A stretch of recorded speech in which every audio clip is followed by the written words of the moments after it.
नमस्कार, स्वागत है आपका संभाग पोस्ट न्यूज में। आइए करते हैं खबरों की शुरुआत।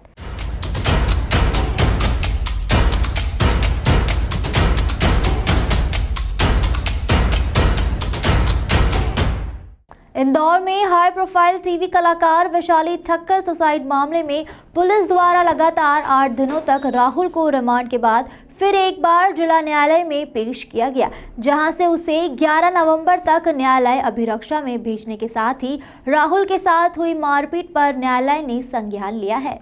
दरअसल पिछले दिनों टीवी कलाकार वैशाली ठक्कर द्वारा अपने ही घर में फांसी के फंदे पर झूलकर आत्महत्या की घटना सामने आई थी, जिसके बाद पुलिस द्वारा टीम गठित कर राहुल को बाईपास से गिरफ्तार किया गया था, जिसके बाद पुलिस ने पूछताछ के लिए लगातार 2 बार राहुल को रिमांड पर लिया।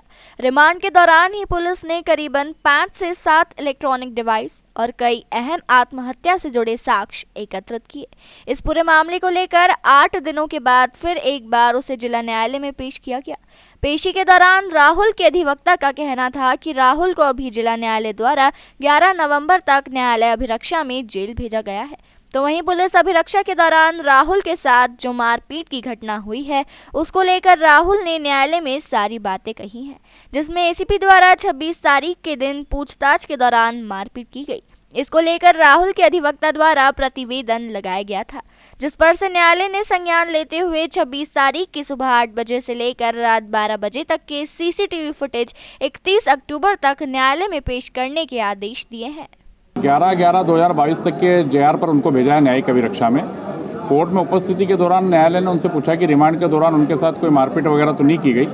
इस पर से राहुल नवलानी ने ये बताया कि 26/10/2022 को उसके साथ एसीपी मोतीरुर रहमान ने बड़े अमानवीय तरीके से 2 से 3 घंटे तक मारपीट की थी। उसके ये बताए जाने पर हमने तत्काल एक आवेदन माननीय न्यायालय के समक्ष ये पेश किया है कि 26/10/2022 के सुबह 8 बजे से लेकर रात के 12 बजे तक के थाना तेजाई नगर के पूछताछ कक्ष से लेकर जितने भी कैमरे अलग अलग स्थानों पर लगे हैं, उनकी संख्या का खुलासा करते हुए वीडियो फुटेज माननीय न्यायालय में उपलब्ध कराया जाए। क्योंकि 24 तारीख को और उसके पहले जब न्यायालय ने रिमांड दी थी तो माननीय सर्वोच्च न्यायालय के निर्देशानुसार उसमें स्पष्ट निर्देश थे कि पूछताछ के दौरान कोई 3rd डिग्री का इस्तेमाल पुलिस नहीं करेगी राहुल नवलानी के साथ में, और किसी की भी तरह की कोई मारपीट करके उसको मेंटल टॉर्चर भी नहीं करेगी।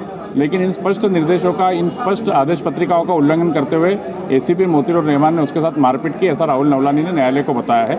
हमारे आवेदन पर से कोर्ट ने संज्ञान लेते हुए 31/10/2022 में इस संबंध में न्यायालय में प्रतिवेदन पेश करने के निर्देश थाना तेजाई नगर को दिए। अगर सहयोग नहीं भी कर रहा था तो मारपीट करने का अधिकार किसी भी पुलिस अधिकारी को कानून में नहीं दिया गया है। अगर सहयोग नहीं कर रहा था तो उसकी और रिमांड ली जा सकती थी, और सहयोग नहीं करने का कोई पैमाना नहीं है कि कितना सहयोग उसको करना चाहिए और कितना नहीं करना चाहिए। जो राहुल नवलानी को पता था उसने सब बता दिया।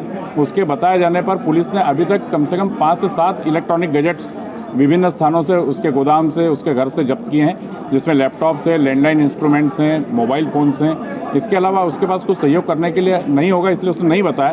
तो इसका मतलब ये नहीं कि कोई भी पुलिस विवेचक या कोई पूछताछ करने वाले अधिकारी उसके साथ मारपीट करे। अभी ऐसा तो कुछ डायरी में खुलासा पुलिस ने नहीं किया है। अब वो तो जब चालान पेश करेगी पुलिस, तब मालूम पड़ेगा कि पुलिस ने क्या साक्ष्य संकलित किए हुए। इस संबंध में राहुल ने सिर्फ इतना बताया कि मैंने कोई प्रताड़ना नहीं कारित की है।